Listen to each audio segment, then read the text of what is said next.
عام طور سے یہ بات آتی ہے اور خاص طور سے آخری عشرے میں یہ بات آتی ہے کہ جب ہم تراویح پڑھ لیں امام کے ساتھ تو رات میں دوبارہ اٹھ کر قیام اللیل کر سکتے ہیں کہ نہیں کر سکتے. یہ عام طور سے مسئلہ درپیش ہوتا ہے.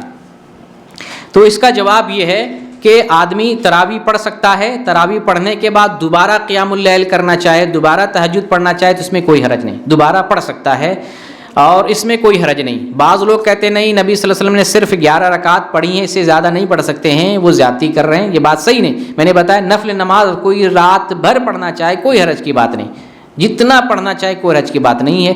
اگر فکس تعداد میں پڑھنا چاہیں تو 11 پڑھ لے، کفایت کر جائے گا.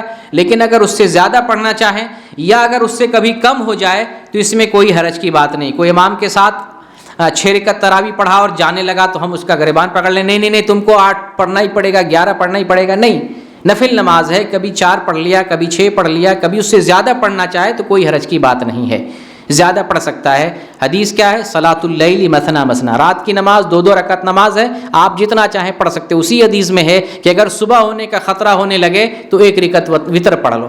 اس حدیث سے معلوم ہوتا ہے کہ آدمی جتنا پڑھنا چاہے، صبح تک جتنا پڑھنا چاہے، اس میں کوئی حرج کی بات نہیں. تاہم یہاں پر ایک مسئلہ یہ ہے کہ اگر آپ امام کے ساتھ تراویح پڑھ رہے ہیں اور امام نے وتر کی نماز پڑھائی ہے تو وتر کی نماز بھی پڑھنا چاہیے، بہتر ہے، وتر کی نماز چھوڑنا نہیں چاہیے.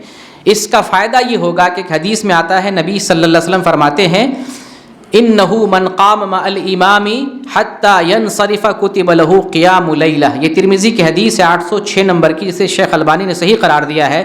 جو امام کے ساتھ قیام کرے، دیکھیے اس حدیث سے بھی معلوم ہوتا ہے کہ امام کے ساتھ قیام اللیل کرنا بہتر ہے. امام کے ساتھ بھی قیام اللیل کر سکتے ہیں جماعت سے.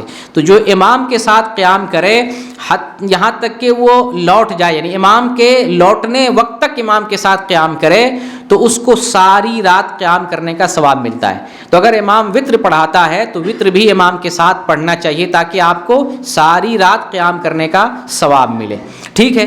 اب یہاں مسئلہ یہ ہے کہ جب وتر پڑھ لیے ہیں تو وتر کے بعد لوگوں میں یہ مشہور ہے کہ نماز نہیں پڑھ سکتے ہیں. تو یہ بات صحیح ہے، وتر کو رات کی آخری نماز بنانی چاہیے. اگر آپ نے امام کے ساتھ وتر پڑھ لی یا اپنے طور پہ وتر پڑھ لی تو بعد میں پڑھ سکتے ہیں کہ نہیں پڑھ سکتے ہیں؟ تو کوئی حرج نہیں. وتر پڑھ لی ہے تو بعد میں بھی آپ نماز پڑھ سکتے ہیں، کوئی حرج نہیں. لیکن بہتر یہ ہے کہ اس وتر کو جفت بنا لیں، اس وتر کو جفت بنا لیں. امام نے 3 وتر پڑھایا، کھڑے ہو کر کے 1 رکعت اور پڑھ لے، آپ کی یہ نماز وتر نہیں ہوگی، یہ جفت ہو جائے گی. آپ نیت ہی جفت نماز کی کریں گے، وتر کی نماز نیت نہیں کریں گے. جفت بنا لیں گے. اب دوبارہ اٹھ کر کے آپ قیام اللیل جتنا کرنا چاہیں کریں، پھر اس کے بعد آخر میں وتر کی نماز پڑھیں، کیونکہ وتر کی نماز آخر ہے. اور کبھی وتر پڑھ لیے ہیں اور مزید پڑھنا چاہیں عبادت تو کبھی کبھار کا مسئلہ نہیں ہے، لیکن معمول کے اعتبار سے وتر کو آخری نماز بنانا چاہیے. دوسری حدیث یہ بھی ہے کہ نبی صلی اللہ علیہ وسلم نے فرمایا ایک رات میں 2 وتر نہیں ہے، اس لیے 2 مرتبہ وتر نہیں پڑھنا چاہیے. ایک مرتبہ اگر آپ نے وتر پڑھ لی پھر دوبارہ وتر آپ نہیں پڑھیں گے. ایک حدیث آپ کو بتاتا ہوں، جو لوگ کہتے ہیں کہ رات میں 2 بار قیام نہیں کر سکتے ہیں، ان لوگوں کے لیے بھی اور آپ کے لیے بھی ایک حدیث ہے، ابو داؤد کی حدیث 1439 نمبر کی. راوی ہیں قیس بن طلق.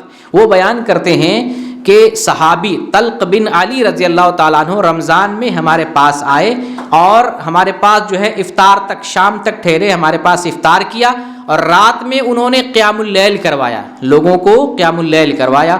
اور پھر اس کے بعد وتر کی بھی نماز انہوں نے پڑھائی.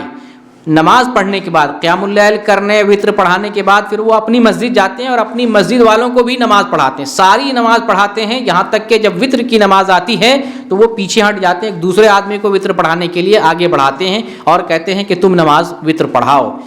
کیوں پڑھاؤ؟ اس لیے کہ میں نے رسول اللہ صلی اللہ علیہ وسلم سے یہ بات سنی ہے کہ ایک رات میں 2 وتر نہیں ہے، چونکہ میں وتر پڑھ چکا ہوں اس لیے میں دوبارہ وتر نہیں پڑھوں گا، تم وتر پڑھا دو.